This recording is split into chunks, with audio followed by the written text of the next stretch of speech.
السلام عليكم. ان شاء الله زي ما قلت لحضراتكم في الفيديو السابق انه المحافظه قررت يعني طرح عدد من القطع للاستثمار الزراعي في جميع مراكز المحافظه بنظام المزايده. فالحقيقه هم طرحوا في مركز الخارجه وباريس مجموعهم 50 قطعة، في مركز الدخلة وبلاط مجموع 40 قطعة، في مركز الفرافرة 30 قطعة. كل القطع مساحات من أول 200 فدان فما فوق، مفيش قطع مختارة. هي المحافظة محددة قطع للمزاد، وغالبا بعد المزاد هنرجع لنظام المبادرة الدولارية أو مبادرة العملة الأجنبية يعني تاني بنظام الأمر المباشر. اللي حابب يقدم كراسة الشروط لكل قطعة 341 جنيه، ويزيد عليها 10 جنيه ضريبة ودمغة وحاجات كده، آسف دمغة وتبرع، زائد 100 جنيه للفدان تأمين. يعني القطعة ال 200 فدان حضرتك بتدفع 20,000 جنيه تأمين. يوم المزاد نفسه لو رزق عليك المزاد بتدفع 10% من إيجار أول 3 سنوات. يعني بتدفع 30% من الايجار بحسبه صغيره يعني.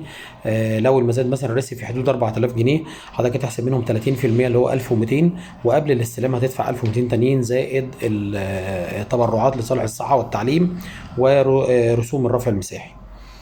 يعني غالبا هيكون في حدود 2600 جنيه 2700 جنيه. يعني ربنا يسهل الامور في الرينج ده يعني للفدان. المزايدة يعني هم للأسف مش طارحين قطع متخللات خالص، مش سامحين للناس تقدم على قطع بعينها، هم اللي محددين القطع. مواعيد إن شاء الله المزاد ده اتحددت لمركز القطع التابعة لمركز الخارجة ومركز باريس. ان شاء الله مزادهم يوم 16 اكتوبر. القطع التابعه لمركز الدخله ومركز بلاط ان شاء الله مزادهم يوم 17 اكتوبر. القطع التابعه لمركز الفرافره وهم عدد 30 قطعه ان شاء الله مزادهم يوم 18 اكتوبر.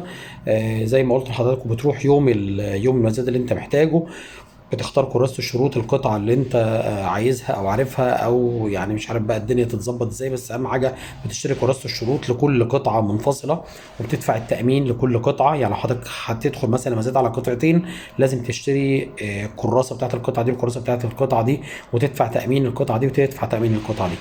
فان شاء الله بالتوفيق للجميع، وارجو ان هم فعلا يرجعوا فكرة الامر المباشر تاني بعد هذا المزاد للمتخللات وعامة، لانه في الاخر وانا رايح ببقى عارف ان انا مقدم على القطعة دي وهاخدها هي، مش رايح اعمل مزايدة على قطعة انا مش عارف ايه ظروفها ولا هي فين اصلا، ومش ضامن حتى ان انا اخدها. طبعا كراسة الشروط حضرتك ما بتستردوش ثمن التأمين اللي حضرتك بتدفعه في المزاد ده، حضرتك بتسترده بعد اجراء بعض الاداريات يعني.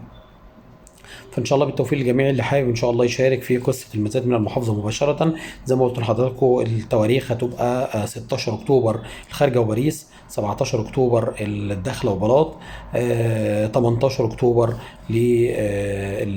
لمركز الفرافره. شكرا جزيلا.